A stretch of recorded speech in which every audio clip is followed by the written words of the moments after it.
ਚੰਡੀਗੜ੍ਹ ਨਗਰ ਨਿਗਮ ਦੀ 23 ਨਵੰਬਰ ਨੂੰ ਮੀਟਿੰਗ ਹੋਈ ਸੀ, ਜਿਸ ਵਿੱਚ ਖੂਬ ਹੰਗਾਮਾ ਦੇਖਣ ਨੂੰ ਮਿਲਿਆ ਸੀ, ਜਿਸ ਤੇ ਮੇਅਰ ਕੁਲਦੀਪ ਕੁਮਾਰ ਨੇ 2 ਕੌਂਸਲਰਾਂ ਖਿਲਾਫ ਕਾਰਵਾਈ ਕਰਨ ਦੀ ਗੱਲ ਵੀ ਕੀਤੀ ਸੀ, ਜਿਸ ਵਿੱਚ ਵਿਰੋਧੀ ਧਿਰ ਦੇ ਆਗੂ ਕੰਵਰ ਰਾਣਾ ਨੂੰ ਕਾਰਨ ਦੱਸੋ ਨੋਟਿਸ ਤੇ ਨਾਮਜ਼ਦ ਕੌਂਸਲਰ ਸਤਿੰਦਰ ਸਿੰਘ ਸਿੱਧੂ ਨੂੰ ਸਸਪੈਂਡ ਕਰਨ ਦੀ ਮੰਗ ਕੀਤੀ ਗਈ ਹੈ, ਜਿਸ ਤੇ ਮੇਅਰ ਕੁਲਦੀਪ ਕੁਮਾਰ ਨੇ ਕਿਹਾ ਕਿ ਉਹ ਗੁੰਡਾਗਰਦੀ ਤੇ ਉਤਰ ਆਏ ਸਨ ਤੇ ਉਹਨਾਂ ਦਾ ਅਜਿਹਾ ਵਿਵਹਾਰ ਬਰਦਾਸ਼ਤਯੋਗ ਨਹੀਂ ਸੀ, ਇਸ ਲਈ ਉਹਨਾਂ ਨੇ ਕਾਰਵਾਈ ਲਈ ਲਿਖਿਆ।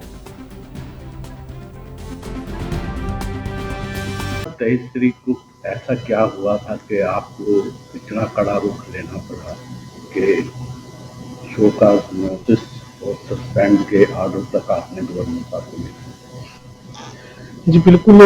23 तारीख को जो हाउस की मीटिंग चल रही थी उसमें आपने भी देखा होगा कि किस तरह से जो हमारे एलओपी साहब हैं कन्वरजीत राणा जी और नॉमिनेट काउंसलर जो हमारे सतिंदर सिद्धू जी हैं, वो किस तरह से बिहेव कर रहे थे, किस तरह से मतलब ऐसा नहीं लग रहा था कि एक पार्षद होने के नाते वो वहाँ पर अपनी बात रख रहे हों, वो तो ऐसा लग रहा है जैसे गुंडागर्दी पर उतर आए हों।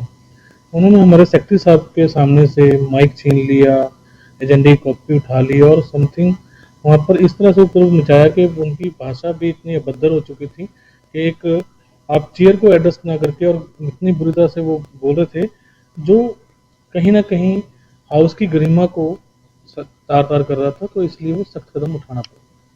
क्या क्या आपने गवर्नर साहब को लिखा है?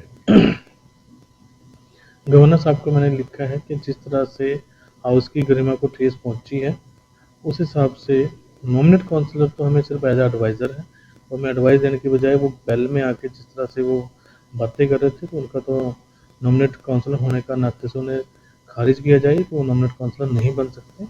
और जो हमारे एलओपी हैं हमारे कन्वरजीत राणा जी, उन्हें सो कुछ नोटिस निकाला गया है कि उन्हें हाउस से क्यों ना सस्पेंड किया जाए, क्योंकि उन्होंने जिस तरह से बिहेव किया वो बिहेव कहीं ना कहीं बहुत ही दुर्भाग्यपूर्ण था।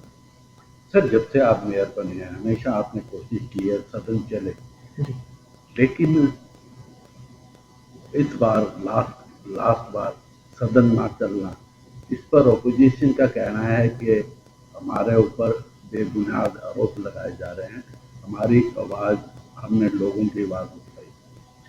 देखिए, अगर आप स्टार्टिंग से देखेंगे तो मैंने तो कभी भी किसी अपने साथी काउंसलर की आवाज़ दबाने की कोशिश नहीं की।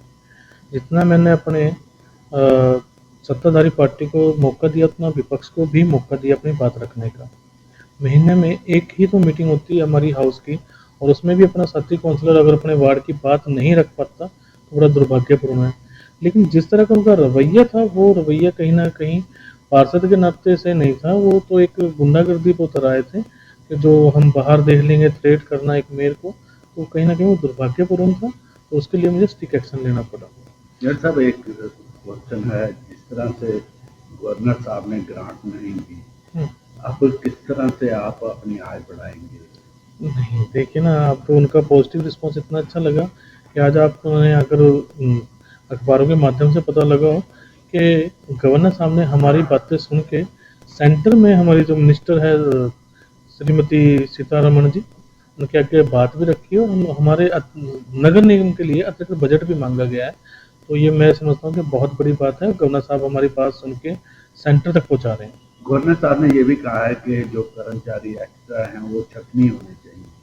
देखिए, कहीं आने से पहले, मेरे आने से पहले जितने भी उन्होंने अगर कुछ लोग अगर एक की जगह 3 भर्ती कर ली है तो वो तो गलत है।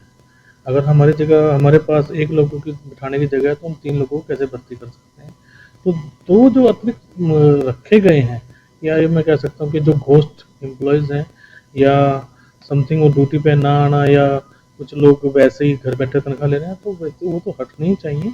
वो उनका तो लिए कोई भी बोलेगा कि हम फ्री में बैठ के किसी को तनख्वाह क्यों दें। सर, जिस तरह से एमसी के ऊपर इस वक्त आने वाला दिसंबर में यदि ग्रांट नहीं मिलती तो तनख्वाह कहाँ से दी जाएगी? नहीं, ग्रांट तो हमारी गारंटी में मिल ही रही है ना, तनख्वाह की भी कोई प्रॉब्लम नहीं होगी आने वाले समय में। हम इससे अपना बुलेट प्रूफ प्लान है हमारा, कर रहे हैं। हमने सभी सरकारी बिल्डिंगों को नोटिस भेज चुके हैं, उनसे हम रिकवरी भी कर रहे हैं और कुछ पैसा आ भी रहा है, हम कर लेंगे टैकल, ये हो जाएगा। लेकिन जो सरकारी बिल्डिंगों में जो पैसा रुका हुआ वो भी हम टैकल कर रहे हैं। किस तरह से पैसा टैकल होगा? दूसरा, उन्होंने बोला है जो पानी के कनेक्शन है उस पर भी आपको देखना होगा, जो बड़े बड़े मकान हैं नहीं देखिए, प्रॉपर्टी का टैक्स हमारा कुछ आना स्टार्ट हो गया है। कुछ जो हमारे मीटर खराब थे पानी के, वो भी हम ठीक करवा रहे हैं, उनसे भी हमारी रिकवरी हो रही है। आने वाला समय और भी बेहतर होगा। हम इस पे प्रयास कर रहे हैं कि हमारा ज़्यादा से ज़्यादा रेवेन्यू जो हम बढ़ा सकें एमसी को।